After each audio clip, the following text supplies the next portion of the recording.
So I used to be a really fancy person, and especially as a kid, I was always motivated by, super fast cars, Ferraris, Lamborghinis, nice watches, Rolexes, and all that kind of stuff. And when I first graduated college, I got a decent job out of school, and I spent a lot of money that I probably shouldn't have spent on a fairly nice car, which I still have now. But what I've realized in making that purchase and making other dumb purchases in fancy is being fancy is not all that cool, and it really doesn't get you any further in your life. In fact, when you become fancy, what happens is when you get that fancy item or that new materialistic thing, that becomes your base normal. So imagine if you were 16 years old and you wanted some sort of fancy Mustang, and then your parents happened to give you a Ferrari. Well, you are never going to exceed that 10. When you got that Ferrari, you were at a 10. Now, whenever you get something lower, like a Mustang or something like that, you're never gonna get that high that you got when you got a Ferrari. And so what happens is your fancy becomes your new normal, because we always want these materialistic things because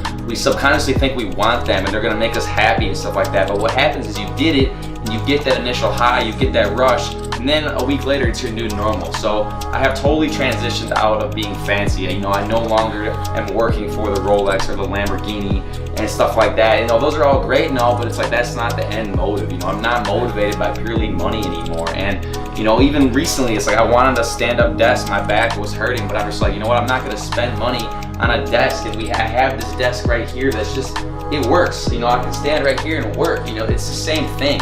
So it's like I'm done being fancy. More power to you if you're really fancy and you like all that stuff, and you have the money. But don't be doing it to show off. Don't do it for status, because it will become your new normal and it will not make you happy in the long run.